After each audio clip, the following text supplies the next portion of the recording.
Gente, voltando aqui rapidinho para eu poder fechar, pra gente continuar. Então, nós conversamos sobre a maré, né? Porque eu comecei falando da minha pesquisa do mestrado e da importância, né, da gente ser um curioso, um pesquisador, um estudioso no magistério, né? Então, para vocês, futuros educadores, é bom pensar nisso daí. Vocês vão ter que estar sempre lendo, se atualizando, querendo, né, entender que é esse público que você está trabalhando. E outro aspecto que talvez entre no meu projeto também é o projeto de conscientização de si, né? Quem é você no mundo, assim. É importante você saber quem você é quando você está chegando num lugar para dar aula. Quem é você? De onde você vem, né? Para você não chegar lá impondo a sua verdade, dizendo que não, você tem que seguir esse caminho, porque é aqui que você tem que chegar. As vidas são muito múltiplas, os campos de possibilidades são muito variados, dependendo de onde você vem, né? Os recursos que você tem são muito variados, dependendo de onde você vem. Então você não pode chegar com essa arrogância achando que sabe das coisas, você não sabe. Você tem que se ler, você tem que ler o outro. E aí, nesse processo, esse slide aqui é um resumo, né, um pouco de fofoca da minha vida e também um resumo de como foi o meu processo de construção junto com meus alunos, né? Porque eu não estava lá educando eles esses 10 anos, eles também estavam me ensinando muita coisa. E aí aqui eu faço recortes também dos meus processos, sabe? Das minhas maternidades, aqui eu com os meus 2 filhos. Tem vários rolês com os meus alunos na rua, porque a escola não tem verba para fazer passeios, para estar em áreas externas. Então eu sou aquela pessoa meio doida, assim, que meus alunos frequentam minha casa, sabem meu endereço, aparecem lá. Isso aqui é uma reunião dos meus alunos com meu filho lá em casa. Esse é meu filho aprendendo a andar de skate ali no Pontilhão, que é um espaço de lazer da Maré. Esse é o meu outro filho também brincando numa pracinha lá no Pontilhão. Essa é a Bia, que é a aluna que eu falei que é quase minha filha, junto com a Ângela, que é a mãe dela aqui, a gente almoçando lá na trincheira, eu e a Bia na praia. Essa foto aqui, no dia que o Marcos Vinícius morreu, não dá pra ver, né? Deixa eu ver se eu apago aqui rapidinho. É a primeira? É a primeira. Nesse dia, eu vou falar só muito rápido disso e vou fechar. Isso aqui sou eu na manifestação com meu filho mais velho. Esse é o Bombolê, como ele surgiu nas minhas aulas, mas não vai dar tempo de falar disso, de repente outro dia eu falo. Essa foto aqui, do dia que o Marcos Vinícius morreu, no dia que ele morreu, a operação começou no meio do dia. Não foi dessas operações que começam de manhã e que a gente consegue cancelar as aulas, né, para que ninguém corra riscos. Então a polícia invadiu a comunidade, foi uma operação bastante violenta. Eles entraram não só nos caveirões, mas também de helicópteros e estavam atirando de cima para baixo. O Marcos Vinícius não tinha qualquer envolvimento com o tráfico, ele era um adolescente que frequentava a escola quase que diariamente, era um aluno que faltava pouco. Ele estava no 7º ano, ele tinha 13 anos, ele estava com a camisa da escola e ele levou um tiro da polícia. Eu afirmo isso sem medo, porque inclusive o governo financiou todo o enterro dele. O Crivella estava presente, que era o prefeito na época, o César Benjamin, que era o secretário na época, também estava presente. O enterro dele foi todo financiado e assim, foi um processo de muita dor. No dia seguinte à morte dele, ninguém meio que sabia o que fazer, a escola não funcionou normalmente, mas a diretora falou, ó, a escola está aberta, quem quiser vem pra cá. E eu e mais 3 professores fomos para a escola e lá tinham também alguns alunos na mesma situação que a gente estava desolado, sem saber o que fazer. E aí eu me juntei com os alunos e falei, cara, o que vocês querem fazer? E aí eu falei, hoje vocês decidem. E aí eles falaram assim, vamos fazer uns cartazes, a gente quer ir pra rua. E aí uns estavam chorando, os que eram mais amigos do Marcos Vinícius. E aí a gente pegou cartolina, caneta, e aí eles fizeram os cartazes. E e a gente foi pra rua fazer uma manifestação por dentro da favela, chegando até a linha amarela. Quando chegou na linha amarela, rapidamente os policiais apareceram e começaram a confrontar e brigar com a gente. Eu estava muito inflamada. Um dos policiais deu uma paulada na perna de uma aluna minha, eu comecei a bater boca com ele, gritar, o cara apontou o fuzil pra mim. E aí veio o outro, falou que eu estava atrapalhando o trabalho dele, que tinha que controlar a linha amarela, e eu gritei que ele também estava atrapalhando o meu trabalho porque era para eu estar na sala de aula e não estava porque meu aluno tinha sido morto por eles. Enfim, foi um barraco completo. E essa experiência, assim, me transformou de um jeito que, tipo, não dava para voltar no dia seguinte e simplesmente dar aula normal, sabe? E trabalhar, às vezes, em determinados espaços, tem esses atravessamentos, né? Você chega lá, a faculdade não te prepara para isso, né? Você compreende sobre BNCC, sobre currículo, sobre a matemática pela matemática, que te permite passar em provas, que é importante, né? É importante a periferia estar cada vez mais dentro das universidades, mas assim, num espaço tão complexo, você não pode resumir a educação a isso, né? Não dá para negar os outros aspectos da educação. Então eu acredito que na minha narrativa, essas vivências que eu tenho com os alunos podem produzir alguma coisa, mas eu estou bem no início, então não sei exatamente o que isso vai produzir. Mas meu orientador acredita que tem coisa a ser produzida. Eu acredito nele. Essa roda de conversa aqui, a gente estava debatendo sobre o termo favelado, por conta dessa questão deles chamarem um ao outro de favelado. Eu acho isso muito curioso, e aí um dia eu simplesmente decidi não dar aula de matemática e dane-se, né? Porque tem dia que tem operação e a gente não dá aula, por que eu não posso perder um dia de aula para falar de uma coisa que eu acho importante? E aí a gente debateu sobre o termo favelado e houve coisas absurdas deles mesmos que são favelados, tipo uma chuva de palavras. E o que é favelado? Sem futuro, burro, feio, palavras horríveis, assim. Aí uma aluna, na primeira roda, falou a palavra generosidade, e aí a gente falou de um aspecto que eu acho que até você falou de mais cedo, não sei se você falou aqui, do aspecto da solidariedade que existe na comunidade, né? Pessoas que às vezes têm muito pouco e são absolutamente solidárias ao outro, de um modo que aqui na pista a gente não vê igual. Então é isso, assim, acho que eu vou parar por aqui, porque eu já falei demais. E é isso. Eu vou estar falando mais do projeto.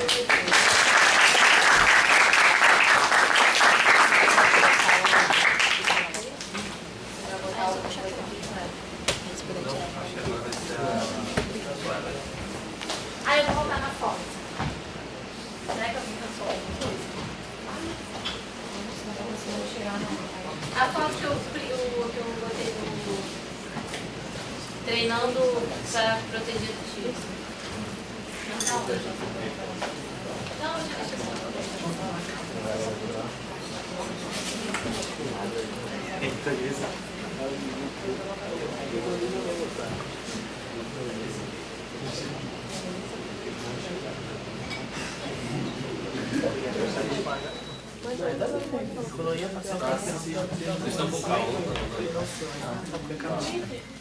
Se ficar calor, a gente liga de novo. Gente, eu tô voltando agora, já acabei de falar antes da Roberta, mas é porque eu vou precisar sair um pouquinho mais cedo, porque, enfim, já me mandaram mensagem falando que o negócio não tá legal. Então eu vou ter que ir embora antes do previsto. Mas aí eu queria deixar eu já tinha deixado essa reflexão sobre o treinamento para se proteger de tiroteios dentro da sala de aula, dentro da escola. E aí eu queria ver se algum de vocês, quando vocês olham para essa imagem ao acordar de manhã, aparecendo no RJ1, que nas escolas vão começar treinamentos. Isso é antigo, tá? De 2024, não é atual. Eu acho que isso aqui, não procurei saber, mas vocês que estão na escola, eu imagino que não foi pra frente. Mas eu queria saber o que vocês pensam quando vocês olham para isso. Que dentro de uma escola, as crianças estão tendo o tempo que era para ser de uma aula, estão treinando para se proteger dos tiros. Eu acho que é mais um abandono. Eu vejo mais como um abandono do Estado. É um absurdo, porém preciso. Preciso? Sim. Eu ia falar, absurdo, porém preciso mesmo. Por conta que, assim, você começa a olhar e imaginar, pô, deve estar numa sala de aula, onde o local onde as crianças estão para aprender, onde a gente está levando para elas trazer conhecimento, e elas acabam tendo que passar por um treinamento para poder sair com vida. E isso ainda também já fala de uma experiência minha que eu acabei vivendo no próprio Santa Mônica quando tinha lá na Maré. Então Santa Mônica lá na Maré. E aconteceu uma operação que entraram com helicóptero e tudo, não foi de 2019, foi um pouco mais antes. Que eles acabaram entrando e acabaram jogando bombas, bombas, muito tiro, helicóptero. Então a gente teve que ficar no meio do corredor abaixado, onde o inspetor teve que falar, abaixa e não sai do corredor, não sai do corredor. Onde a nossa sala de aula era na frente de uma janela, na frente, dando para a rua, onde estava acontecendo o tiroteio todo, e a gente teve que ficar no meio, abaixado, sem saber onde é que a gente ia sair. A gente estudava de manhã, era para ser liberado meio-dia, a gente saiu lá para as 2, 3 da tarde, quando começou a se acalmar. E aquilo é um absurdo, porém é preciso, por conta de aquilo. A criança indo para lá para poder estudar. O problema é que, na nossa realidade, onde a gente vive tendo vários tiroteios, tendo várias essas violências acontecendo, sei lá, a qualquer momento, eu não sei, sei lá, se daqui, o meu caminho daqui até a Maré, onde acontece a operação, agora está acontecendo agora toda hora da noite. Eu não sei como é que vai ser. Então, assim, é sempre a gente pegando sempre de surpresa. Então, é isso, é um absurdo, porém, é preciso. Essa é a Eu passei realidade. por uma situação também parecida com ele. Eu estudava no Daniel Pisa, né? Na época que a Maria Eduarda foi morta. E Eu citei a Maria Eduarda e Marcos Vinícius na minha pesquisa. eu... Dentro da escola, né? Isso, eu estava dentro da escola. Da quadra. E isso é importante porque a gente teve que sair no meio da aula, no caso. Teve um tiroteio, a gente ficava numa altura certa, então ela morreu exatamente assim, no espaço onde todos os alunos conseguiam ver o corpo dela. Então ela estava caída e tal, a gente teve que passar do lado do corpo dela para conseguir sair da escola e estava dando tiro ainda. Pegamos ônibus e o ônibus que a gente pegou, tivemos que sair porque tacaram pedra. A gente teve que sair andando, teve que sair por trás do ônibus. Inclusive eu acho até que era meu primo que estava tacando pedra no ônibus. Eu presenciei esse de leve. Mas, enfim. Então a gente, foi uma saída, porém assustadora, porque a gente não sabia o que fazer. Não sabia se ia pra cá, não sabia se ia pra lá. A gente ficou sem o que fazer, porque o diretor também, os diretores e professores ficaram com medo. Parece que liberaram todas as crianças juntas, né? Inclusive, era até... Acho que foi você que comentou que tinha alguns alunos que faziam brincadeira, né? Na hora do tiro, eu era um desses alunos que estavam fazendo brincadeira. Não, acho que foi a... Acho que foi eu, falei. Eu era um desses alunos. Agora que vai corredor. Isso. Sim. Aí fala o... A gente comentou até... Mas é uma Não, isso aí defesa foi... também, né? Foi ofensivo e tal.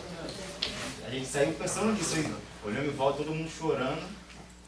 Como assim todo mundo chorando? Porque a gente vê isso direto, né? Como assim? Aí aconteceu isso. E a gente ficou sem o que fazer. Então, um absurdo, porém realmente preciso em determinados locais. E no caso da Maria Eduarda, até hoje, as pessoas que atiraram na quadra não foram condenadas.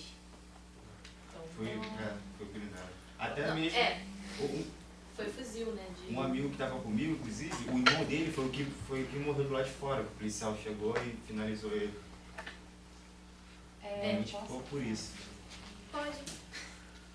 Ao mesmo tempo que fala é preciso, né, porque é uma realidade, eu tenho quase 10 anos na Maré e nunca, nessas operações, nesses tiroteios que aconteceram em horário escolar, foi uma ação das facções dentro da comunidade. É sempre operação policial. É sempre o Estado entrando. Então, assim, quem está oferecendo esse treinamento é o Estado, mas é o mesmo Estado que invade e coloca os alunos nessa situação, então é bastante contraditório. É necessário, mas o que é necessário? É necessário parar de fazer operação quando tem aluno na escola, né? Mais do que esse treinamento, eu acho. Exatamente. Ainda puxando esse gancho que você falou, que é o próprio Estado fazendo as operações. Ai, eu gosto disso. Por conta que, assim, várias e várias vezes onde eu saí no meio do tiroteio para poder ir para a escola do Santa Mônica de Bom Sucesso, minha professora Natália sabe, às vezes, quando disse da nossa própria dificuldade. E assim, Pois é. tinha horas de quando a gente estava de manhã, esse negócio que eu lembro até hoje também. E toda vez a gente pegava um ônibus para poder passar por toda a parte da comunidade da Maré, para pegar os alunos, pegar Brasil e ir para Bom Sucesso. Nesse trecho que estava acontecendo, ninguém sabia de nada. Apareceu o policial esse negócio falando assim, tá tendo operação. Ele mandou o cara do ônibus abrir a porta e usar o ônibus de escudo para poder avançar. usa o ônibus escuro escolar para poder avançar. Ele falou assim, abre a porta, motorista, abre a porta e vai me escutando que nada vai acontecer.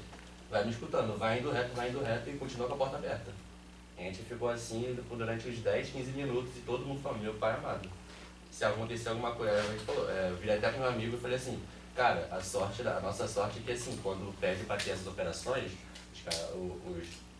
os bandidos mesmo chegam assim e falam, não atira, deixa eles quietos e se esconde. Porque se a gente fosse para tirar esse negócio, a gente estaria limpo até hoje.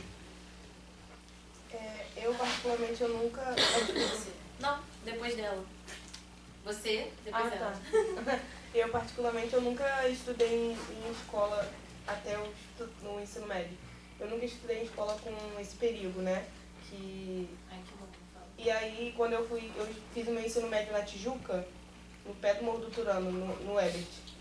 E aí, eu me vi, na verdade, numa situação, assim, totalmente apavorante. Lá é uma escola de 6 andares. 6 andares, gigante. E aí, os policiais começaram a entrar no horário de aula. Lá tem um sinal que é também irritante, mas esse sinal era justamente por isso, para identificar que estava tendo a operação. E eu não sabia de nada, todo mundo correndo, abaixa. E assim, apavorante mesmo. E estar nessa situação é triste dizer, né? Porque por mais que a gente saiba, eu não cresci dentro desse meio, mas assim, tenho famílias que moram nesse meio, né? E frequento bastante, mas eu não moro e nunca fui acordada por esses tiros, entendeu? Então, assim, pra mim foi muito mais apavorante me ver dentro daquela situação, sabe? E aí também foi o momento que você se colocou no lugar das pessoas que passam por isso a vida inteira. Exatamente. Eu vou pegar esse gancho só pra falar um pouco sobre o que eu falei na minha pesquisa. Nessa parte que eu uso essa imagem, que eu mesmo tirei com o meu celular, da minha TV, eu falo sobre como a gente normaliza isso. Como a gente acha isso normal. Uma escola ter que parar o seu funcionamento, o seu planejamento pedagógico, para no momento que seria de uma aula, enfim, de português, uma atividade lúdica, ter que mais uma vez aprender a sobreviver. Porque o tempo inteiro, fora da sala de aula, a gente está fazendo isso, seja para se alimentar, seja para fugir das próprias balas. A gente está sobrevivendo. A gente está sobrevivendo. Então você chega na escola, que é um lugar que é para ser de aprendizagem, de acolhimento, de troca com o professor, mais uma vez você tem que estar deixando de fazer uma coisa que é o seu direito, que é a educação, para estar aprendendo a não morrer. Então, assim, como a gente normaliza esse tipo de coisa, e aí eu faço uma comparação também com as escolas que não passam por isso. Então, por exemplo, num semestre, esses alunos perdem diversas aulas, enquanto que numa escola da Zona Sul do Rio de Janeiro, em Santos, Santo Inácio, Santo Agostinho, não tem nenhum dia do período escolar travado, interrompido por causa de operação policial ou por causa de violência armada. E isso não quer dizer que lá não tenha tráfico de drogas. Sim. Então, isso me mexe muito porque me atravessa também. Eu estudei numa escola no fundamental, todo o meu período escolar, menos no ensino médio, eu estudei nas escolas do meu território, e a minha escola que eu passei a maior parte do tempo é a Rostan, que é dentro do Morro da Primavera, que é onde inclusive eu moro até hoje. E eu passei muito por questões de operação policial e violência armada. E isso prejudicou o meu desenvolvimento na hora de, por exemplo, prestar o Enem, o vestibular e passar para a universidade, porque eu não estava, e não tem como dizer que sim, porque eu tive que estudar muito para conseguir estar perto, em nível de igualdade, da galera que conseguiu ter tempo e qualidade para estudar numa escola que não precisa passar por isso. Então, por que tem que ter cota? Só essa frase.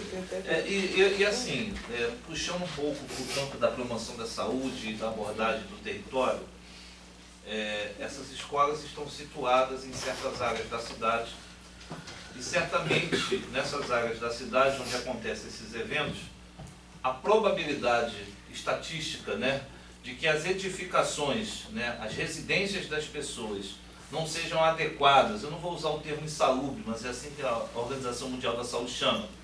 É aquela casa que tem um mínimo de metros quadrados por cada quarto, as ventilações de circulação de ar, a questão do ruído, do barulho, que não tem a igreja neopentecostal do lado ou a maquininha lá do bar a 200 decibéis por hora. É nesse ambiente que esse jovem, essa criança, não vou falar nem de relações, de outras relações de violência, né? Mas eu vou falar da questão mesmo da relação da habitação, né? De pensar, inclusive, e aí você coloca mais um agravante nesse processo, porque esse estudante, esse educando, se ele não estiver na escola, ele vai estar muitas das vezes dividindo uma residência com mais 4, 5 irmãos, né? Muitas das vezes os pais também em situação de vulnerabilidade, porque estão lá no trabalho preocupados e às vezes optam em abrir mão de direitos para poder pegar subemprego, porque tem a tal flexibilidade, e a gente sabe que uma mãe, um pai que pega esse subemprego quando começa, vira a chave depois dos 40, começa falha daqui, falha dali, e aí a previdência começa a fazer falta. Então eu acho que esse é um cenário desafiador de transformação da realidade que a gente precisa encarar, né? Eu acho que é um problema de educação, mas é um problema de sociedade, né? De mudança de paradigma. E só para citar, vou dar porrada, desculpa de novo, no neoliberalismo, no capitalismo, o Krenak tem dito muito por aí, né? A forma como a sociedade está organizada, ela está organizada na exploração, seja de um homem por outro, né? De uma mulher por outro, e a nossa exploração da natureza, né? A gente olha para a natureza como recursos, são recursos humanos e são recursos naturais, ou seja, são descartáveis, né? Como se fosse um almoxarifado. Ele usa essa expressão em algumas das suas falas. Então acho que é pensar mesmo nesses territórios como são territórios de potência, mas como nos organizamos, e aí eu digo nós, temos que nos organizar, envolvendo a universidade, envolvendo as instituições públicas e disputando esse Estado. Porque o Estado também não é único, né? O Estado ele é poroso, ele é uma hidra com muitas cabeças, muitas camadas, como uma cebola. E a gente precisa disputar esse espaço. Eu não estou fazendo propaganda aqui, não, Vitor, da SECT, da Secretaria, mas, por exemplo, a gente tem coisa legal sendo produzida também que a gente precisa disputar para ampliar. Eu já falei aqui, temos os colégios aplicações, temos aqui os Pedro II, temos o Politécnico, temos as naves do conhecimento. A gente tem que pegar essas boas políticas e o próprio SUS, por exemplo, eu que sou do campo da saúde, que nunca foi devidamente financiado e que precisa ser financiado para dar ao povo brasileiro o que precisa, e deu a resposta quando foi acionado durante a pandemia, né? Então, é só para fazer essa fala um pouco política, que eu acho que ela é necessária, esse engajamento, especialmente num curso universitário noturno, formado basicamente por estudantes de periferia e de áreas de favela dessa cidade, enfim. Não, eu vou só passar a palavra para a Fila agora. Eu acho que tinha alguém antes. Tem você e ela ali. Não, tem ela lá, depois você e depois... Mas eu acho que o que eu ia falar agora já passou um pouco, já que já puxou outro gancho, então... Não, mas fala, não tem problema. Tipo assim, era mais sobre ainda, tipo, o que a gente sentia sobre essa imagem. Quando, falando mais de experiência pessoal, graças a Deus, eu nunca passei por isso mesmo morando no Chapadão lá. Mas não foi mais por tentativa de proteção dos meus pais mesmo, entendeu? Isso é uma coisa que até, tipo assim, eu tava falando com a minha mãe e com meu pai esses dias, porque agora eu comecei no estágio e tô dando aula numa escola perto lá de casa. E assim, pra quem mora em Costa Barros, Caio sabe, ali são, dependendo de onde você mora, ela tem diferentes favelas, diferentes facções. A Casinhas, por exemplo, é uma delas, é diferente. E ali tem uma linha de trem que separa. Essa escola é exatamente ali na linha de trem, só que ela é extremamente mal localizada. Porque aqui tem o Chapadão, que é exatamente onde eu moro, mas assim, ela é da estrada de Camboatá. Aqui tem as Casinhas e do outro lado já é outra coisa, já é outra favela, entendeu? E ela tá localizada ali, nas Casinhas, mas ao mesmo tempo do outro lado da linha do trem e do lado de Costa Barros, assim, de Chapadão mesmo. Então era muito mal localizada. E a minha mãe e meu pai, eles estudaram lá. Eles terminaram os anos iniciais ali. E a gente estava discutindo sobre isso, porque quando eu fui escolher a escola para fazer o estágio, tinha uma certa gama, né, de escolhas assim, em questão da sexta credo. Mas por comodidade, era melhor por ali por perto. Mas ao mesmo tempo não é por conta dessa situação. E quando eu falei com a minha mãe que tinha escolhido a escola tal, que é que eu tô agora, ela ficou tipo assim, filha, por mim você não iria pra lá e tal, porque eu tentei te manter longe de todas as formas por conta disso, porque quando foi da vivência deles, foi desse jeito. E tipo assim, se fosse no caso da minha vivência, não seria diferente. Entendeu? Poderia ser um pouquinho, mas a gente sabe se é pra melhor ou pior, a gente nunca vai saber sobre isso. E assim, quando eu cheguei no meu primeiro dia, eu fiquei em uma turma e quando eu fui, tipo assim, passar para outra turma para ficar com outro aluno, uma das diretoras chegou, ela parecia muito, sabe, assim, agitada, e eu perguntei o que aconteceu. Aí ela, não, gente, eu tô indo ali numa sala porque parece que a professora achou 3 balas, que não estavam, tipo assim, ela não tinha visto. Mas por que não tinha visto? Porque, como se fosse nessa imagem, a bala estava nessa direção certinha, que era no caso de onde eles deveriam ficar abaixados para se proteger, mas que nesse caso não iria. Então, partindo de onde ele falou, que tipo assim, é triste, mas é mais necessário, é sobre isso, sabe? Eu acho que isso também traz um choque meio que de realidade para as crianças. Porque assim, elas crescem já nesse ambiente, então já fica super normal falar, ah, tem um cara ali da boca, não sei o que, tem esse cara aqui, outro ali que tá fazendo isso e aquilo, vê gente com arma, com fuzil, seja o que for, ter algum parente que já sofreu isso, algum amigo, enfim, se torna cotidiano, se torna normal de dia a dia. Mas eu acho que a coisa o buraco se torna um pouco mais embaixo quando você tem que ter esse tipo de treinamento, sabe? Porque assim, você saber que o pai do seu amigo já vendeu droga, tá preso, é uma coisa, mas você ter que se proteger de tiros que muitas das vezes são da polícia, é ruim, De que sabe? deveria te proteger. Isso, de que deveria te proteger, porque muitas das crianças, quando crescem, elas ainda têm aquele negócio de, quando eu crescer eu quero ser polícia, pra proteger, não sei o que, pra cuidar.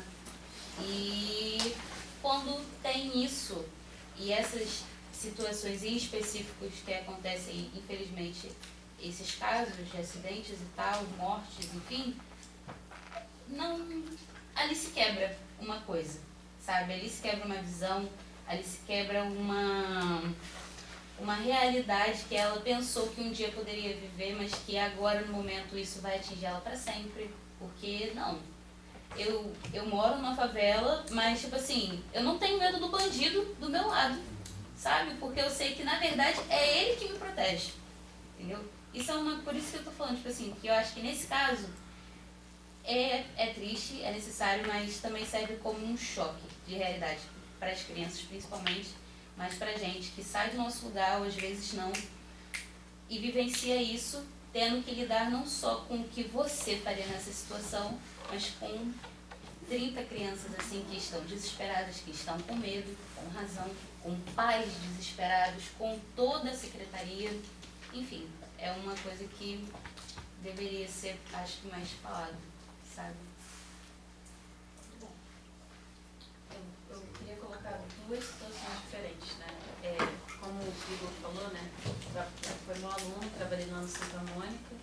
Ele foi para lá para Santa Mônica depois que ele saiu da unidade Maré, e eu dei aula para ele em Bom Sucesso. E diversos momentos da turma dele, como outras turmas que vieram da Maré, viveram, né, momentos de tiroteio e deixaram de ir à aula. E assim, era uma instituição particular e em momento nenhum eles eram tratados com essa empatia. Eles eram, assim, a escola cobrava dos professores, nós, que cobrássemos deles produção.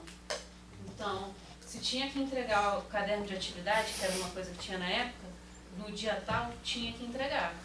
E se eles não entregassem e tivesse pendência, quem eram os chamados à atenção éramos nós. Então, era necessário que nós cobrássemos deles. E aí entra essa questão, como lidar, né? Porque é você olhando para o teu aluno sofrendo, você sofrendo e a instituição te pressionando. E E aí você fica naquele jogo de lidando com essa situação.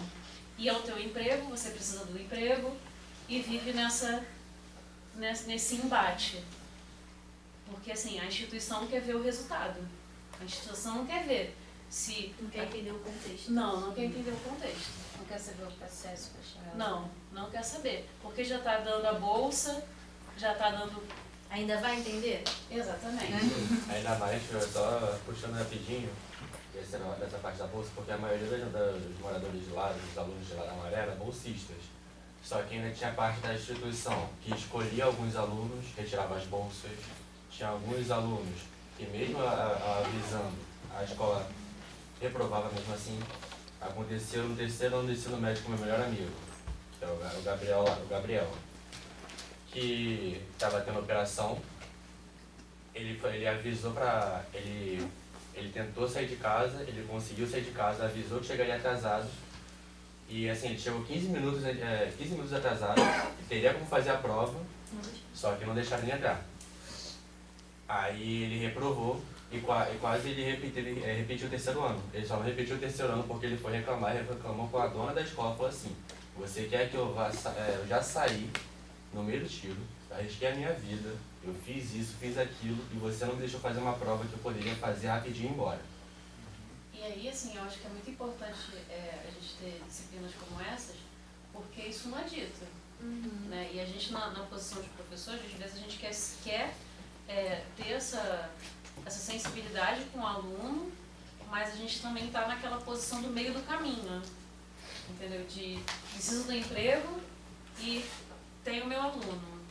E aí, se eu tendo para acolher o meu aluno e vou de contra aquilo que está sendo me mandado, eu não sou uma boa funcionária. Então é muito difícil. E a outra situação que eu queria colocar para vocês, eu não sei se vocês já viram, já devem ter visto no noticiário que foi recente, teve uma operação no Morro Santo Amaro, ali na Glória, e que não foi uma operação, na verdade. Na festa junina? Na festa junina. Então, a escola que eu trabalho atende a Morro Santo Amaro ali. E tem uma quadrilha que é tradicional deles. Eles trabalham com isso. Trabalham com quadrilha mesmo, profissional. Inclusive, na festa junina da escola, toda a festa junina da escola eles se apresentam. É lindo. É muito bonito. E aí, nesse dia, era a festa junina deles. E aí, em paralelo, né, tem uma amiga minha, que é muito amiga minha, que é professora de educação física também, que ela trabalha na polícia. E aí, nesse dia que a polícia entrou, quando eu fiquei sabendo, né, que a gente ficou sabendo tudo rápido no grupo da escola, eu fiquei desesperada, porque eu sabia que todos os meus alunos estavam lá, porque eles são da quadrilha, enfim. E aí eu mandei mensagem pra ela, o que está acontecendo? Aí ela foi me respondendo que mandaram lá no grupo do batalhão que estava tendo quadrilha. Sério? Entendeu? A confusão do termo. Você entendeu? É sobre a palavra? Sim. Jesus. Olha isso. Aí eles entraram atirando. Nossa. Mas você acha que se falasse isso sobre quadrilha em algum outro lugar do Rio que não fosse uma favela, não ia acontecer isso? Não ia ser formação de quadrilha. Nem associado. Ia ser bem associado. É isso que a gente está na falando. quadrilha que tem ali a festa junina de perto, da praia, e ia fazer essa associação. E aí eu vou me colocar na posição inversa, né? Porque eu não sou moradora de favela, nunca morei na favela, nasci na Glória, vivi a minha vida inteira lá, fiz a faculdade, mas fui trabalhar num contexto, já trabalhei dentro da comunidade, já atendi alunos que eram da favela e continuo atendendo, e a gente não é preparado para isso, nem emocionalmente, nem psicologicamente, a gente não sabe como lidar com essa situação. Então, ainda é difícil para quem está lá e é difícil para quem nunca viveu, porque não sabe como agir com quem viveu. Agora, só puxando um pouco do que a Duda tinha falado, porque eu também tenho uma visão que é muito mais privilegiada, acredito que de todos vocês. Porque eu venho de um lugar que isso não é comum. Que falar sobre isso é, tipo, pra mim é uma coisa, nossa, como assim isso acontece, sabe? É Goiânia.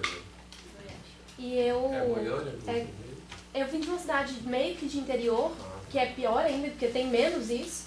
Mas eu estudei em colégio militar a vida inteira.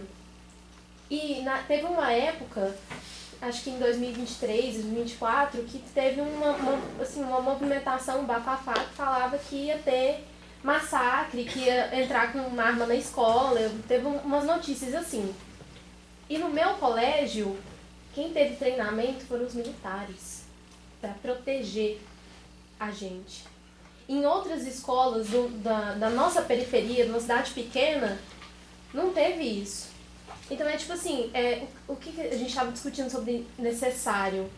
O que está sendo realmente necessário? Por que pra mim, a minha experiência em relação a algum treinamento, de alguma segurança, foi alguém me protegendo e não me protegendo de alguém que deveria me proteger, né? Pra mim esse contraste é muito, muito forte, é muito grande. Porque é tão sem noção que a gente começa a achar normal. De vocês, de todos, né? Mas assim, só pra finalizar também, que eu não vou ocupar o tempo inteiro, eu também preciso ir embora. Mas eu trouxe isso aqui justamente, como é que é seu nome? Igor. Pra gente refletir sobre o que o Igor falou da atitude da professora ou do professor com um amigo dele.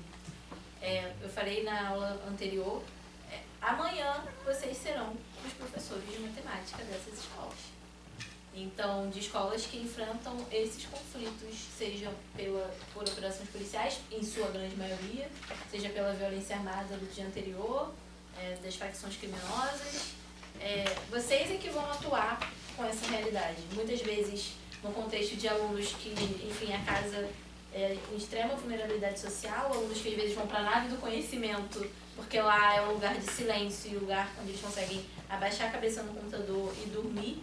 E a escola também acaba se tornando esse lugar na vida deles, lugar onde eles conseguem comer, onde eles conseguem socializar, o tempo de socializar com os amigos, porque às vezes em casa precisa cuidar do irmão ou trabalhar.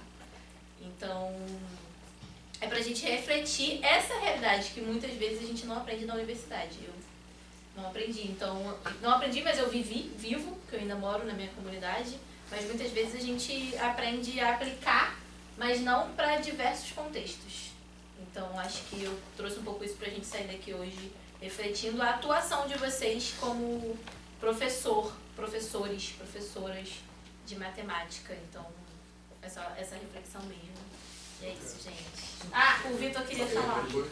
Não, só uma coisa que a gente não pontuou tão bem assim, tipo, a contradição que é um ambiente que, em tese, o Estado tem que capacitar, em muitas aspas, o cidadão fazer ele se tornar estatística, em vez de trazer para a sociedade e inserir ele. Acaba sendo o que o nome da Gabriela falou sobre causar uma bifurcação na cabeça da criança sobre o que é certo e errado. E como é fácil você jogar de fora o que é certo e errado sem você ter essa perspectiva múltipla do que é certo e errado para a pessoa que vive essa situação. Então, tipo, é uma coisa muito foda de relacionar dentro do Estado como ele não faz o que ele deveria fazer e ele ainda atrapalha o fluxo do que ele deveria fazer com atitudes dele. Então, entra no contrassenso. E impede até da pessoa de criticar, né? Porque se ela está aprendendo a se proteger, ela não entende que ela precisa criticar aquela ação, que não deveria acontecer.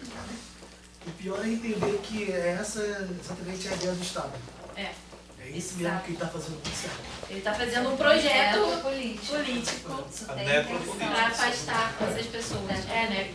Eu falo de necropolítica na minha pesquisa também, porque é para afastar essas pessoas. Porque, gente, quem está aqui, eu odeio falar isso, que a gente venceu, mas para a gente chegar aqui dentro desse contexto, só a gente sabe a luta que foi. Então, por isso que eu gosto de falar também que eu gosto. Isso aqui, meu trabalho, eu nem apresentei ainda. Eu vou apresentar ele na minha comunidade, porque se eu pesquiso lá e vou apresentar lá pra minha galera, porque eu acho que é isso. Isso precisa voltar pra gente. As pessoas precisam construir o senso crítico de entender que nem sempre, que não é isso que a gente tem que ter, sabe? E a diferença de como a gente consegue chegar nos lugares que é nosso. Isso aqui é nosso. Essa universidade pública é pra gente. Mas como é que a gente chega aqui com tanto de obstáculo que a gente tem?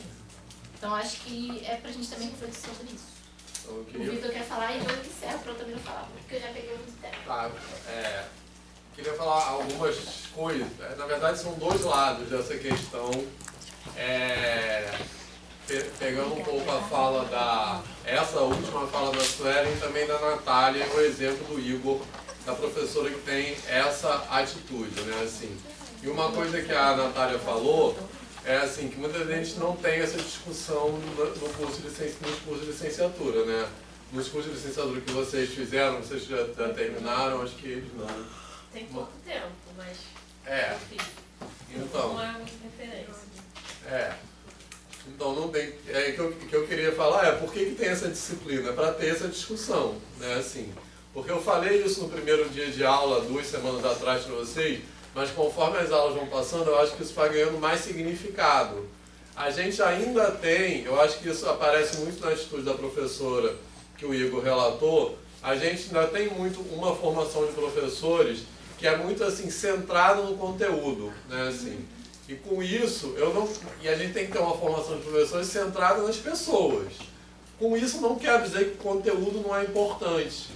Mas é esse exemplo do Igor, que pode ser, até assim, não por uma intenção da professora, pode ser por uma pressão da escola, como a Natália falou, mas esse tipo de postura se justifica muito com uma visão de ser professor que ainda é muito centrado no conteúdo, né? Eu tenho que transmitir o conteúdo para aquela pessoa, eu tenho que mostrar resultado, a pessoa tem que tirar uma determinada nota nos exames, etc, etc.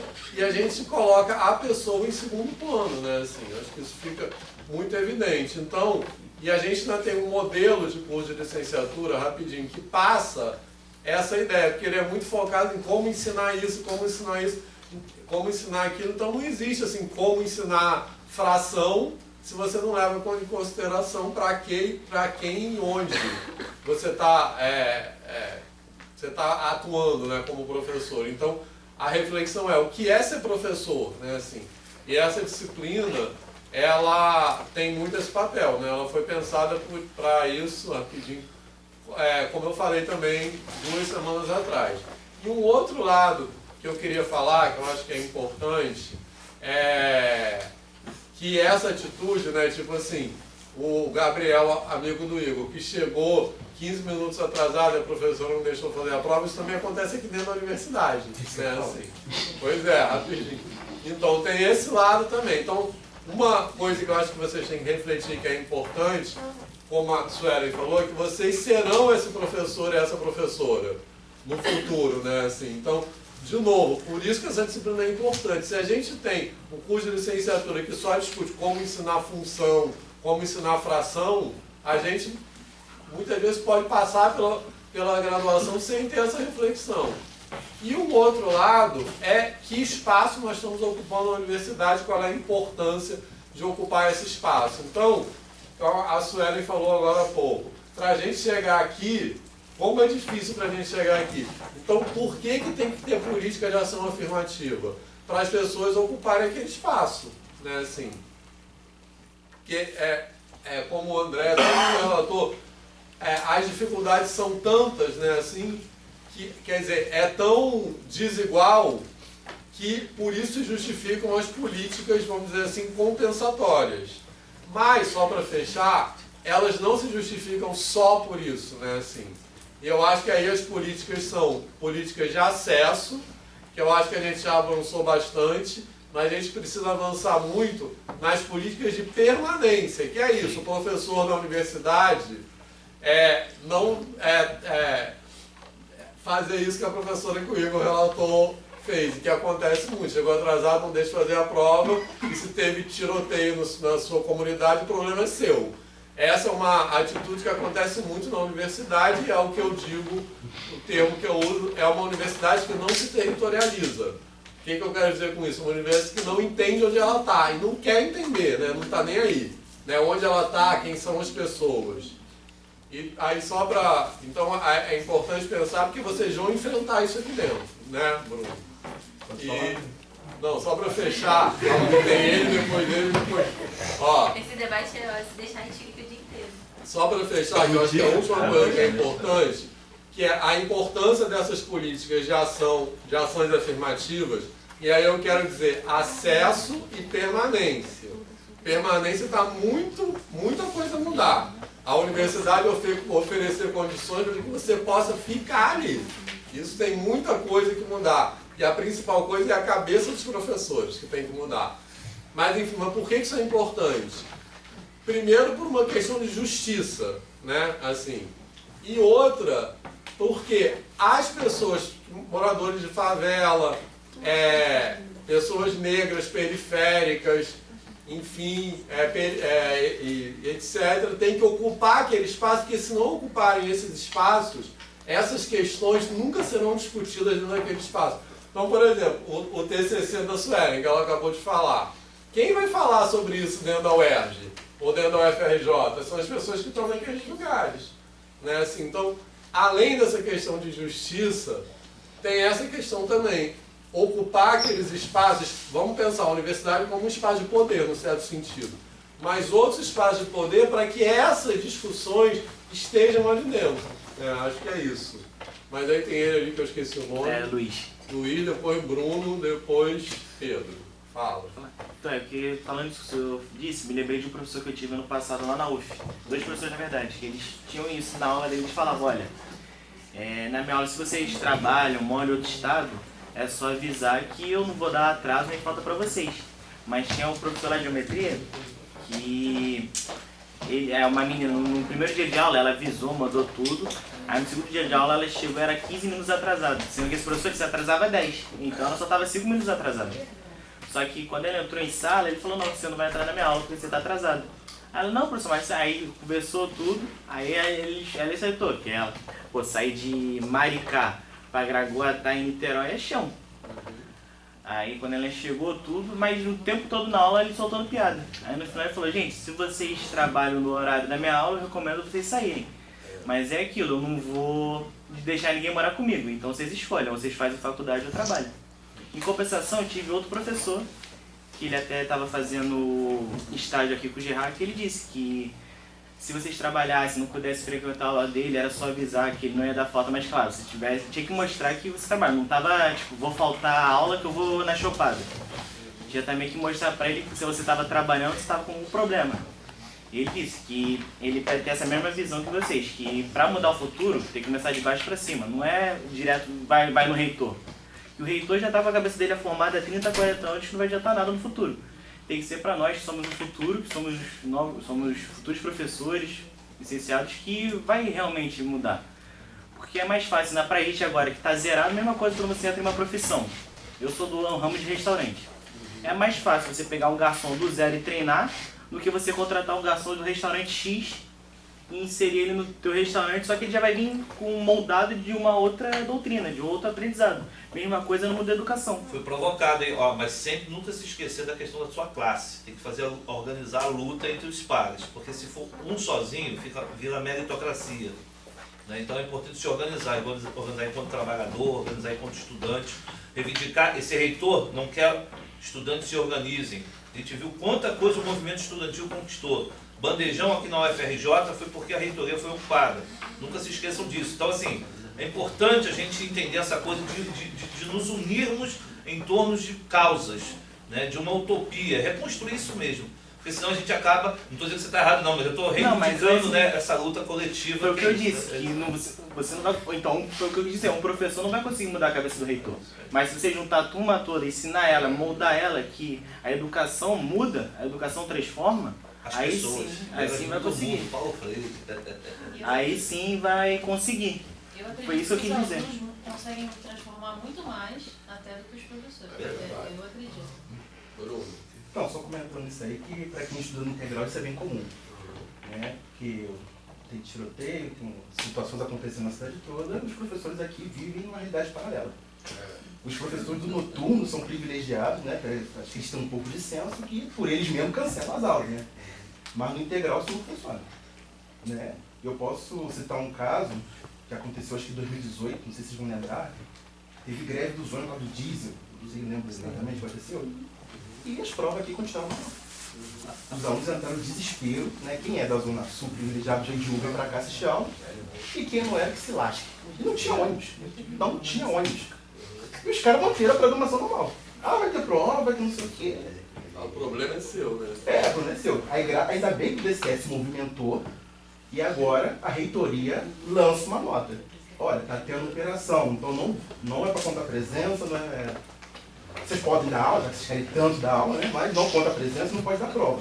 Pô, mas também quando lança já é meio-dia, aí o... Não, agora estão lançando cedo, Agora estão lançando de mais cedinho. Já tem um protocolo agora. Agora tem um protocolo. Pelo menos isso, né? Uma vitória que a gente conseguiu, porque antigamente... Não, o protocolo, tipo, não fica assim, plano de contingência, né? E eu estudei, eu me formei em pedagogia na UERJ, né? Então, e era de manhã, meu turno. Então, normalmente, a operação policial tá aí, 5 horas, 6 horas. Muitas vezes eu perdi a primeira aula. E muitas vezes eu pensei, professor, operação, não sei o quê. Parece que... tá. Deixa eu aproveitar o gancho, né? Eu estudei na UF. Aí teve na época do governo Dilma, estavam vendo aquelas manifestações absurdas, fechando ali a Presidente Vargas. 2013. Foi. Eu tava no ensino médio. Isso aí. Então, aquelas manifestações. Eu tava lá, eu tava na UF. E eu tava fazendo equações diferenciais à noite. Aí, no dia da manifestação, a professora marcou prova. E aí todo mundo foi falar com ela, professora, não, porque... 2013. Estão quebrando tudo, estão botando fogo em ônibus, não sei o quê. A resposta dela foi: não estão jogando bomba aqui dentro, nem botando fogo no ônibus aqui dentro. Assim. Eu acho que ela foi a Teve orientadora do professor que eu tive no Pois passado. Prova normal. Aí a gente fez a prova, quando acabou a prova 10 horas da noite. Não tem ônibus mais. Tinham quebrado a estação das barcas da Praça 15. Meu.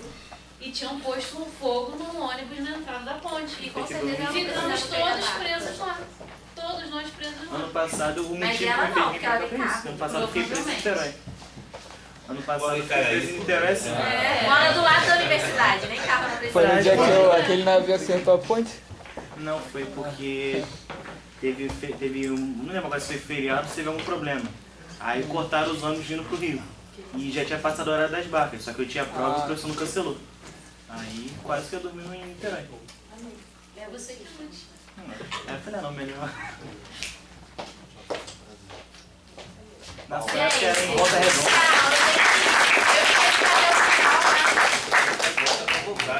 Eu tô com medo de chegar lá e tá no meio do caos de novo.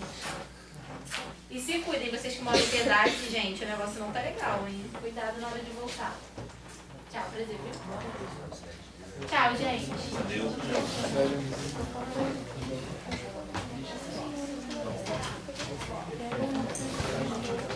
Tinha alguém na fila pra falar? Tinha, Então eu, no Fala Graduação, tive a oportunidade de trabalhar no pré-escolar social aqui do Fundão, né? Um deles, né? São 3, se não me engano. Aqui em Letras. Então, desde o início, começou com mais ou menos uns 40, 50 alunos e com o passar dos meses, eu sei que, tipo, pré-escolar é normal os alunos irem sumindo, mas naquele contexto a situação era bem diferente. Então, tinha aluno que não tinha mais dinheiro para o transporte, certo? Alguns não podiam mais estar lá presentes, porque tinha que arranjar um emprego para conseguir manter o sustento da família. Então, muitos sonhos que eles tinham, eles tiveram que abandonar para poder sobreviver nesse sistema capitalista. Então, fora desses problemas, também muitos, quando tinha operação aqui, consequentemente não tinha aula lá, né? Então a gente tinha que adotar correndo o modelo remoto e muitos alunos não tinham acesso à internet. Então, que já estava ruim para eles aqui no presencial, questão de transporte para chegar, não tendo acesso à internet, então pior ainda. Então, milagrosamente, né, poder ver eles sendo aprovados no final do ano é bastante gratificante. Não só por eles estarem realizando o sonho deles, mas também por estarem tentando trazer algo melhor para a família deles, né? Sobreviver e se inserir na faculdade. Alguns já estão na metade do curso, que é bom, porque é aquilo, né? Para entrar é fácil, se manter, permanecer é muito difícil. Porque são violências que a gente é velado, né? Essa questão de ter tiroteio e o professor manter prova, manter aula, dar falta ao aluno, mesmo que a faculdade fale que isso não pode, é terrível. Então, eles estarem aí presentes ainda é algo bem bom.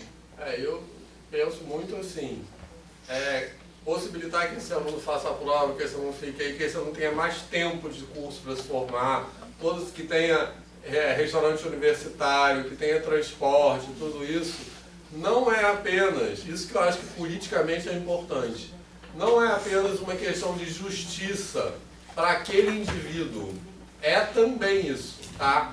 Uma questão de justiça para aquele indivíduo pessoalmente, mas politicamente é importante para a sociedade que aquela pessoa esteja naquele lugar. E que aquela pessoa se forme e se torne um professor de matemática, por exemplo. Inclusive, eu acho que é isso que tem que pensar. Lá no Fórum Favela Universidade, esse espaço que o Vitor conheceu, que eu participo, a gente, inclusive, o que me incomodava muito, eu fiz 5 anos de FIX, né? Entre bacharelado e licenciatura. Todo mundo sabe o que é FIX?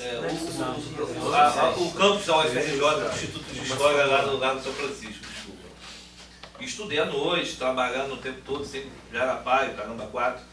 E tem uma dimensão que me incomodava, que ao final do curso, um ano depois, eu passava na Casa e Vídeo e via meu colega que morava em Barros Filho, lá trabalhando na Casa e Vídeo como vendedor, emprego digno, pessoal, nada contra.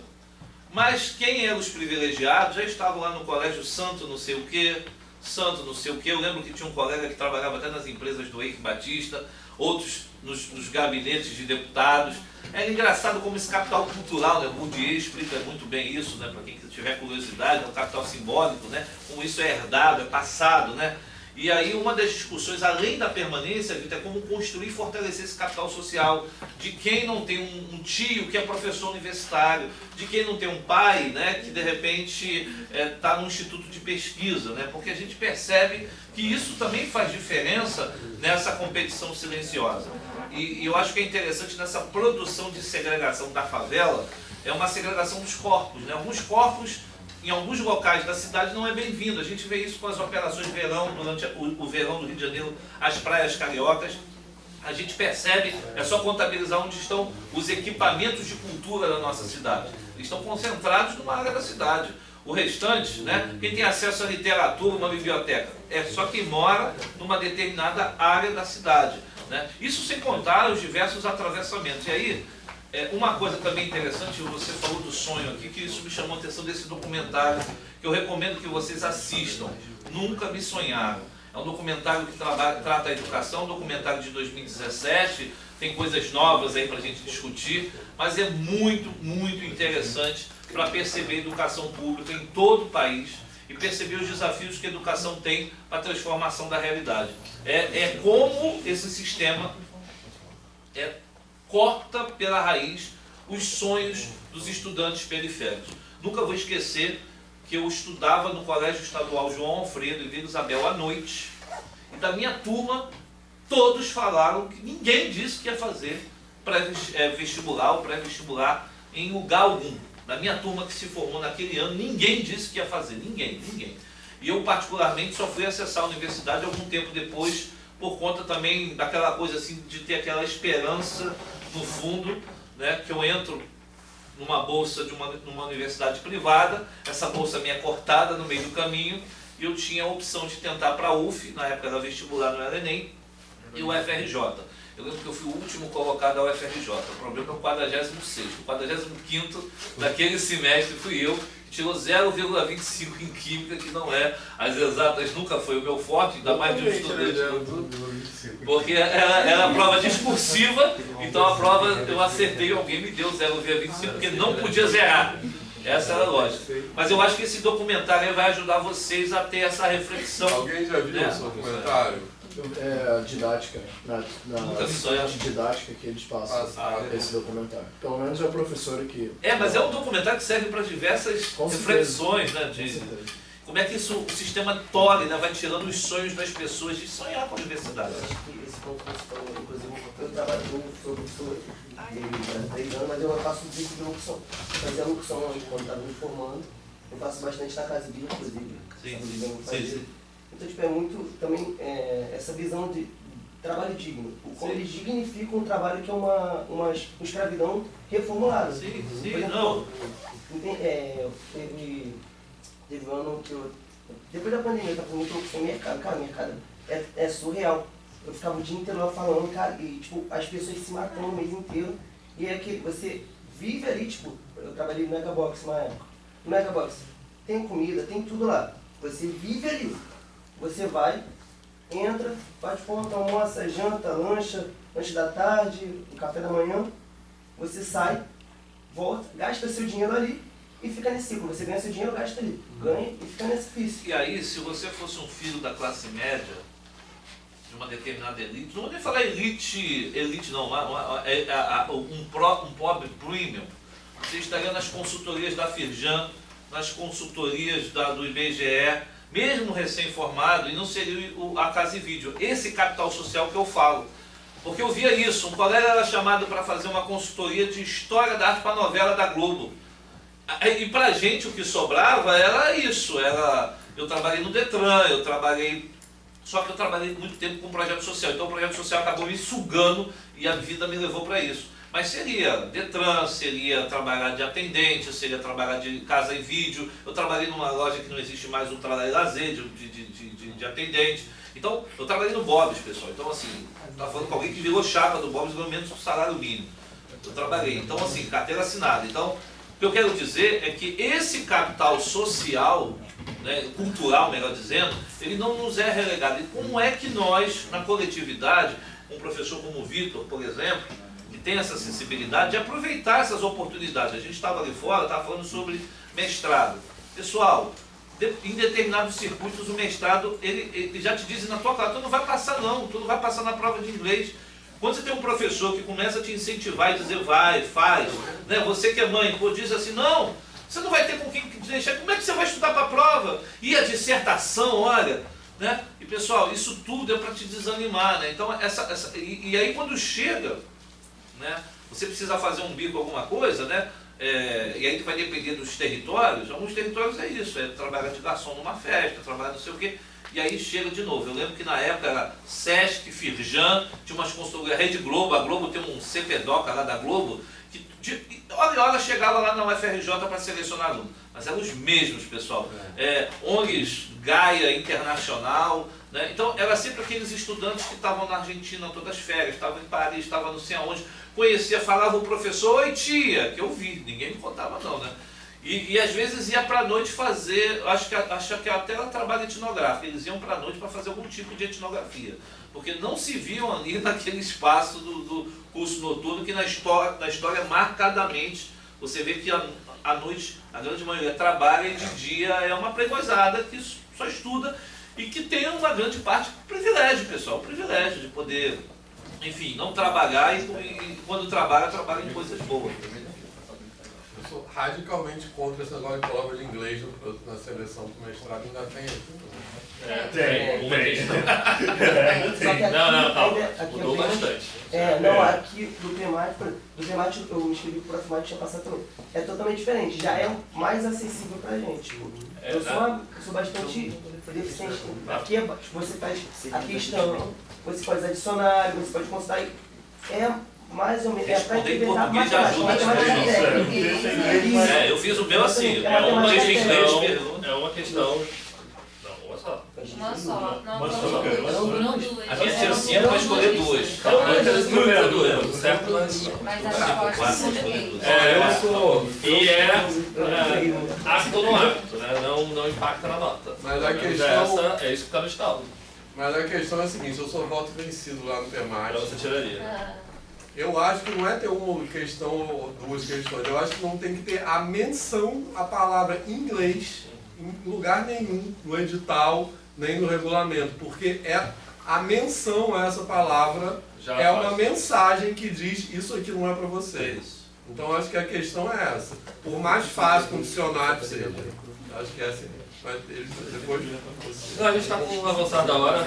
A ideia é falar um pouco sobre uma segunda parte da temática da aula de hoje, que era a educação em favelas e periferias urbanas. E aí a minha escolha para falar um pouco sobre periferias urbanas é falar um pouco sobre isso aqui que eu citei na minha fala inicial, mas são os dois artigos na vida 10 da Escola Zero, que falam do contexto do feirante, e aqui do contexto do jogo do bicho, as referências estão aqui, depois o Vitor pode mandar para vocês. Mas esse foi um tema que disparou, que eu tratei numa disciplina chamada Práticas Matemáticas em Contextos Diversos, no contexto do mestrado em Ensino de Matemática, mas que disparou uma tentativa de falar um pouco sobre o jogo do bicho nesse lugar de ser algo da rua e ser uma contravenção. O jogo do bicho, não sei se vocês conhecem, é organizado em 25 grupos, né, e cada grupo tem um animal que tem uma pseudo-ordem alfabética. Vocês percebem que a ordem alfabética não funciona dentro das letras, né? Uma vez frustrante da águia. O que mostra também uma construção que não obedece a uma lógica matemática, né? A lógica alfabética nada mais do que uma sequência. E aí tem essa organização aqui, o jogo se complexificou, na verdade ele deixou de ser só apostar no bicho para apostar nas dezenas e fazer isso de uma maneira dezena, centena e milhar. E ali está o Zeca Pagodinho, porque tem uma entrevista que ele dá em que ele fala que ganha no jogo do bicho direto, porque ele joga muito e tal, e divide entre as pessoas que trabalham na casa dele. E aí perguntaram para ele, mas você é a favor da legalização do jogo do bicho? E aí ele, obviamente ele sabia que não era. Ele falou assim, mas é ilegal? Porque as pessoas sabem que no fundo não é legal, porque tá ali na esquina. Tá ali Toda esquina tem, independente do e bairro. E não tá na que esquina à seja. toa, né? Tá na esquina porque historicamente havia repressão, então era o melhor lugar para você poder olhar de onde vêm as coisas, em geral do lado de um bar, que é também um local onde as pessoas transitam. Então a ideia foi pegar o jogo do bicho e discutir o porquê da ilegalidade e levar isso para uma ideia de ilegalidade de alguns argumentos matemáticos que as pessoas utilizam que matematicamente estão errados. E aí, assim, o jogo do bicho está numa lei de 41 com uma contravenção. Aí está dito aí, né, o artigo que é vedado o jogo do bicho e tal. Só que ele é contravenção desde 1895. Acho que é por aí. E contravenção, na verdade, né, no direito tem uma definição, mas é o ato de contravir. E contravir é transgredir, infringir, desobedecer, desrespeitar, o que em determinados contextos é bom, né? E pensando na matemática hegemônica, a ideia é essa, tentar transgredir uma matemática hegemônica posta, que é europeia e tal. E aí acho que eu queria falar, e aí citar uma pessoa que estuda a rua, estuda as ruas do Rio de Janeiro, que é o Luiz Antônio Simas, que é um historiador. André deve conhecer, talvez outras pessoas que não sejam de matemática também. Alguém que conhece o Luiz Antônio Simas? Vou frequentar mais o botiquim. Exato. Ele dá aula no botiquim. Exato. Inclusive amanhã tem uma aula dele no Bar Madrid, que é um aniversário lá. Que é o aniversário desse bar, ali na Tijuca, né? Tijuca aqui comprido ali. E ele tem esse livro, foi um livro que eu comprei assim que ele lançou. Né? Sou uma pessoa que gosta do jogo do bicho por questões da minha infância, que meu pai fazia eu jogar o jogo dele anotado no bicho, né? Eu levava não, o Castor, o nome do seu pai não. Meu pai era um jogador, não era o e aí nesse livro ele fala da origem da popularização do jogo do bicho e do porquê que o jogo do bicho vira uma contravenção. E aí acho que se conecta muito com o que a gente está discutindo sobre favela, né? Porque basicamente o jogo do bicho ele é criado em 1892 no contexto do Jardim Zoológico, que não existe mais, ali na região de Vila Isabel, porque o Jardim Zoológico estava decadente, assim, tinha inaugurado, mas não estava pegando, e aí o Barão de Drummond, por isso o nome do livro é Maldito Invento de um Baronete. Porque o Barão de Drummond, ele, dono do Jardim Zoológico, decide colocar esse jogo inspirado num jogo que tinha no Jardim Botânico do México. Sim, tem a praça ali. Que era ali, esse Jardim Zoológico. Mais à frente. É perto do Morro do Macaco. A praça deve ser o Barão do Drummond por causa dele, Mas o Jardim Zoológico é mais à frente, é quase já chegando à subida da Grande João de Jacarepaguá. E aí a popularização se deu com o jogo saindo do zoológico. Na verdade, o jogo consistia de, quando você comprava um bilhete, você ganhava um bicho. E no final do dia, mostravam qual era o bicho que ganharia, e a pessoa que tivesse aquele bilhete ganhava não sei quantas vezes o valor da entrada. E aí isso saiu do zoológico e passou a ser jogado principalmente por pessoas pobres e pretas, e por esse motivo foi um jogo proibido, porque ele se popularizou muito, deixou de ficar na mão do Barão de Drummond, que era alguém com boa relação, né, com o Estado. Na verdade ali ainda não era república, né? E foi colocado um conjunto de proibições que tinham a vadiagem como o centro. Então o jogo do bicho foi colocado como uma travessão por esse motivo. E não porque era um jogo de azar. Tantos outros jogos de azar funcionavam na época. Como corrida de cavalo, por exemplo, na região do Maracanã, era o antigo jockey, né? Derby, né, que chamavam. Então, existia até loterias que eram públicas, né, do Estado que controlava. Então, o motivo que ele coloca é esse. E eu acho que se relaciona um pouco com as coisas que a gente hoje trata como ruins, né, que vem de um lugar que tem preto e pobre, como por exemplo a favela. E uma outra cresceu com samba, capoeira. Exato, está nesse contexto da vadiagem, né? Nesse contexto aí, várias outras coisas foram colocadas como ilegais também. E tem aquela música Madanjo não gosta que ninguém sabe. Sim. E também no jogo do bicho a gente tem várias expressões da cultura popular que a gente pouco sabe que são provenientes do jogo do bicho. Por exemplo, vaquinha vem do jogo do bicho. Não sei se vocês viram, o último bicho do jogo do bicho é a vaca. E o contexto vem de um contexto de futebol junto com o contexto do jogo do bicho, que um time quando ganhava, na verdade especificamente foi com o Vasco da Gama, o time quando ganhava o campeonato ganhava o bicho, ganhava o maior bicho de todos, que era R$25 mil, que era o último bicho. E para fazer isso as pessoas tinham que se cotizar, as pessoas que tocavam os clubes, né? Na verdade as elites locais. E com isso eles botaram a ideia de fazer uma vaquinha, então esse termo ficou. Tantos outros termos como deu zebra, a zebra não está no jogo do bicho. Então deu zebra deu algo que é impossível, porém na matemática não faz sentido falar que deu algo impossível. As pessoas, um matemático diriam, né? Uma pessoa que estuda probabilidade vai dizer, não, a pessoa está equivocada de falar que quando deu algo improvável deu zebra. Isso seria algo impossível porque não está bem definido o que a pessoa fez. Então tem vários termos que são originados do jogo do bicho, além, obviamente, da cultura popular, assim, das pessoas terem o costume de jogar no bicho porque tiveram um sonho, tiveram alguma relação, né, com algum outro episódio no dia e falaram, não, hoje eu vou jogar no cachorro porque, sei lá, aconteceu tal coisa. Tinha até livro de sonhos, ainda deve ter por aí. Então, a ideia, né, dessa apresentação que eu fiz desse evento era falar um pouco do contravir dessas práticas matemáticas que são de fora da escola e que elas podem ser transgressoras. Elas não são só para serem legitimadas na escola, mas elas são também para ressignificar aquilo que a gente entende como matemática. Então, a pessoa que ela jogar no bicho... Aí tem até uma coisa interessante sobre isso mais à frente, que é para finalizar mesmo. Isso aqui é o resultado do jogo do bicho como aparecia algumas décadas atrás. Agora não é mais assim, né? Agora não é mais nesse carbono, não. É uma filipeta de uma máquina de cartão, parecido. Na internet, inclusive. Agora tem, deu no poste, é o site que dá o resultado, porque antes colavam os resultados, esses resultados no poste. Aqui é o resultado, né? 0,4. Isso aqui é porque deu avestruz. 0,4 é a quarta dezena do avestruz. Só que a gente em matemática não chama 0,4 de dezena, né? A gente chama 4 unidades. Então, por exemplo, nesse livro do Babataan, que o Vitor não gosta tanto,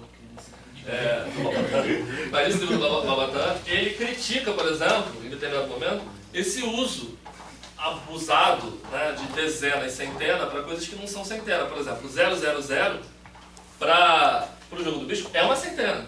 000. Por isso que eu não gosto. Ortodoxo você. E ele dizia, não pode, isso está errado. Então ele deslegitimava uma prática que era uma prática cultural ali. As pessoas estavam chamando de dezena porque tinham 3 dígitos. E, né, pra gente, obviamente, 0 à esquerda, né, em determinados contextos não serve. Mas dali servia. Então, tem esse olhar que deslegitima, mas acho que a virada, a ideia da transgressão é legitimar determinadas coisas que são feitas culturalmente. Desculpa, me alonguei aqui. Deixa eu passar a bola pro Diego. Vira, gente. O que importa é muito Mexeu aqui. Acabou a memória. Vai lá, Diego. Saiu do lugar. Aquela alguém passou aqui, né? Das aulas de matemática, né? A partir da vivência do etnomatemática,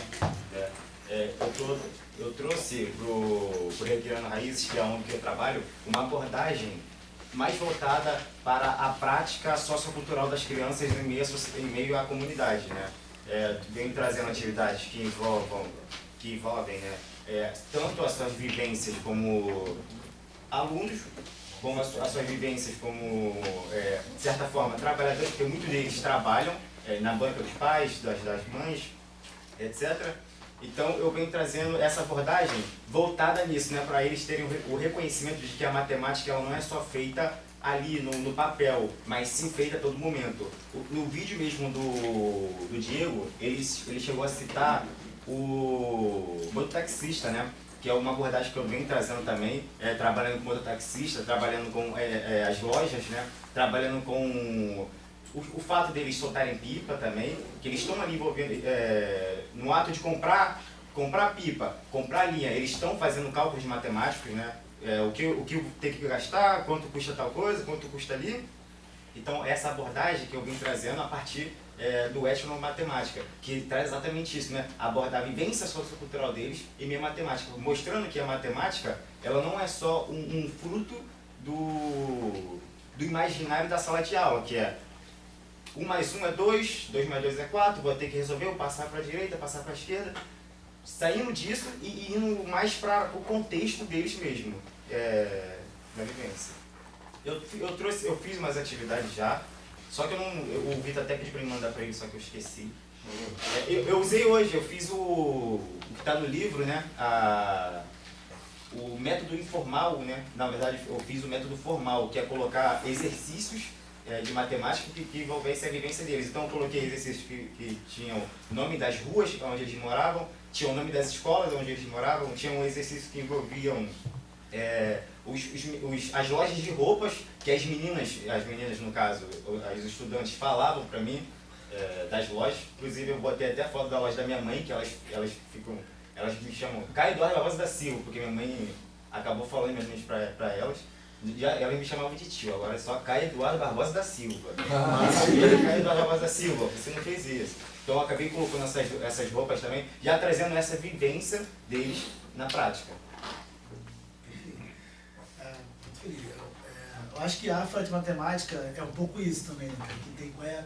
A principal preocupação da Afra de Matemática é muito como resolver problemas do ensino da matemática em territórios de maioria negra. Então, quando entra esse relato, né, que a gente já está aí esses 3, 4 meses juntos, né, e ele está levando coisas para o território dele, né, tirando da Maria, levando lá para Costa Barros, né.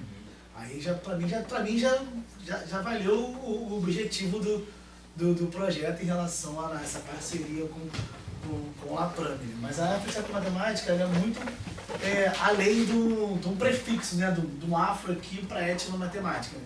Porque etnomatemática, como você bem citou o Caio, é a matemática quanto saber cultural, né? Que o pai da matemática é o Bertrand Ambrosio, né? Ele é bem conhecido. E ele trata a matemática como um saber cultural. Então, todo ser humano faz cultura, né? Então, a gente entende que não está na sala de aula por quê, né? Porque aí tem a dominância narrativa, né? Aí prefere falar que o Joãozinho jogou moeda foto 50 vezes para calcular a probabilidade, mas não vai falar da cozinheira da escola que faz comida para 400 pessoas, sabe? Prefere trocar isso, né? E não dialoga com o aluno, né? Então, essa abordagem, né, que é a etnomatemática, é muito disso, de reconhecer a respeito de matemáticas e culturas, né? Só que a gente falar muitos grupos culturais, que esse etno não é só de etno de etnia, é etno de grupo cultural, né? Por isso que a gente cita outros grupos como o Buzeiro, como o Sotax, bendito aqui. Mas a gente fala de vários grupos, a gente não fala do que a gente quer falar em termos de Brasil, né? Porque falando de Brasil, não tem como você não falar de Brasil sem falar da herança escravocrata do Brasil, como que isso interfere, né, em todo o nosso ensino, por exemplo, da matemática, né? Porque a gente tem uma lei de 1939 que ela só é aplicada no campo das ditas humanas, né? Que é a história, que é a geografia, quando vem para letras, mas matemática fica lá, né? Tem, sei lá, tem feira cultural na escola, depois, mano, matemática, pelo menos vai ceder o tempo para poder os alunos ensaiarem para tal coisa, mas não participa efetivamente daquele momento, né? Então a ideia da gente trazer cultural é muito disso, né? Mas para o Brasil não. Né? A gente busca mais um prefixo, mas não é só um prefixo. Ele, na verdade, ele é um resgate, né? Porque já existiam pessoas, antes de Greta Dombrose, que já falavam sobre trazer a história e a filosofia africana para dentro da sala de aula. Né? Então, quando o movimento negro ele traz essa perspectiva de... Não chega a ser uma crítica, né? Ele reconhece a importância da etnomatemática, mas entende que tem que fazer um resgate de uma galera que lá, antes mesmo disso, já falava sobre trazer esse conhecimento da história, por exemplo, filosofia africana, na sala de aula. Né? E o expoente máximo é o Henrique Cunha Júnior, que lança um livro chamado Mancala, né? E ele fala sobre, ele define o que é a afro-etnomatemática, e a gente agora aqui no presente, né, a gente vai ressignificar isso. Não é só um prefixo, é um resgate. Né? A gente fala muito de, até mostrei pra galera, quem vai me falar em Sankofa? Bota assim no Sankofa aí. Melhor ganhar, boa. Porque na outra sala de tarde, o pessoal ficou assim, Sankofa. Vou mostrar o símbolo aqui do Sankofa. Aí. Não, assim. É o ideograma dos povos africanos, da antiga Gana. Símbolo aqui, conhece símbolo? Significa o quê? Você estar no presente e lá no passado ressignificar, né? E só depois disso pensar no futuro, né? E a ideia da afromática é isso. É você estando no presente agora, né, entendendo que existe matemática cultural, mas voltar lá no passado, com pessoas como Henrique Cunha Júnior, que já falavam sobre isso, e trazer ele para o presente e aí sim colocar um afro-etnomatemática, né? Que significa sankofa na prática em termos do ensino da matemática mesmo. Né? Agora que tem uma... Isso. Outra que eu botei. Não conheço, eu botei bota sankofa grade. Que a galera já começa a identificar, né, esses símbolos aqui, ó, toda vez que você olhar esse símbolo aqui, equivale à mesma coisa que aquele pássaro ali, que ele está comendo um fruto dentro dele mesmo, né? De você se alimentar de você mesmo, você entender quem você é a partir do que você lá atrás, entender por que o Brasil hoje, né? O plano do Brasil, né, não era que tivesse negro no Brasil, era que existiam leis, né? De que o Brasil ia ser em 100 anos branco, né? E como não conseguiu? Né? O que aconteceu? Existiam políticas públicas para isso. Podia vir da Europa, né? Português, japonês, italiano, desde que fosse branco pode vir. Né, para a ideia de embranquecer meio esse Brasil. Como é que isso não aconteceu? Né, e reverberar isso para o campo do ensino da matemática. Porque eu sempre falo que no ensino da matemática, por exemplo, da minha geração, na prova de história, quem descobriu o Brasil? A gente queria, né? Pedro Álvares Cabral. Se falar isso para adolescente, hoje ele vai rir da sua cara, pô, tá de brincadeira. Já tinha gente aqui antes, tá, não sei o quê. Então hoje é meio que no ensino de história ele já consegue fazer essa construção. Na matemática não. Matemática parece que Pedro Álvares Cabral ainda descobriu o Brasil. Porque tem um período iluminado no campo da história da humanidade que tudo aconteceu na Grécia Antiga. Né? Quando a gente vê que ainda existem outras matemáticas, até a matemática que a gente diz que é a matemática do ensino tradicional, ela também tem outras referências, tem outras construções, também vem de outros lugares, então tudo pode ser criticado a partir desse conhecimento, né, a partir dessa crítica. Esse paralelo que você faz com Pedro Álvares Cabral, né, do descobridor, né, a que a gente tem do mito da genialidade, né, nas exatas. Que alguém lá iluminado e tal chegou e descobriu uma determinada coisa, isso não foi uma construção coletiva. Tem comparações que chegam até a ser tipo assim, pensa nas pirâmides de Kemet, que Kemet é o Egito Antigo, né? A Grécia Antiga chamou o Egito de Kemet, mas nós chamamos de Kemet veio da Terra Preta, já vou isso depois. Mas tem como se construir uma pirâmide enorme, daquele tamanho, todas aquelas proporções, né, iluminado por artes e tal, sem saber a trigonometria? Os extraterrestres. Então, aí vem a narrativa desse tipo, extraterrestre, não sei o quê, tudo para não dizer que foi quem estava lá, que é um período anterior à Grécia Antiga. E isso é verdade até hoje, né? Tu chega para as crianças, né? Pensa numa pessoa cientista, né? Vai falar, o homem branco, a figura do Einstein, que eles têm os desenhos, né? Não é só o Einstein, tem Homem de Ferro, né? Tem as Meninas Poderosas, o Pai dos Superosas, então, tem todo esse simbólico, esse magético de quem pode fazer ciência, é o homem branco. Então trazer essa matemática é lutar contra isso. Mas não é só trazer a história da matemática, é trazer para a sala de aula sim, mas também pensar, né, botar naquele Instagram, qual é que aí a gente busca o que Henrique Cunha Júnior falou, que ele define a frente matemática, ele fala que além de trazer, né, a história africana na matemática da sala de aula, é principalmente, ele fala, principalmente, né, pensar em como é que esses usos devem ser feitos em territórios de maioria negra em relação ao ensino da matemática. É isso que o Caio falou.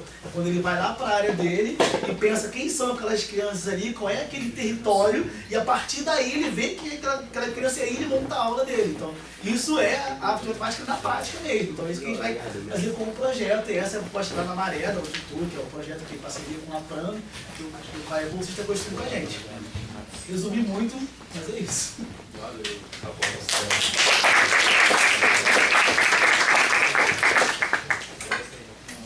Então é isso, acho que a gente tem que encerrar. Tocou o sinal, né? Tocou o sinal do seu ouvido.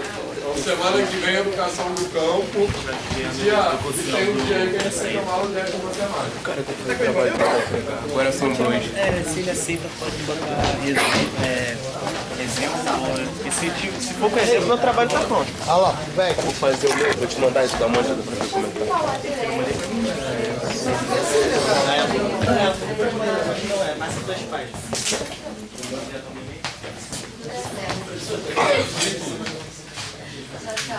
Tchau, gente. Valeu. Segue lá no Instagram, faz matemática. Já estamos juntos. Valeu, Mas para começar,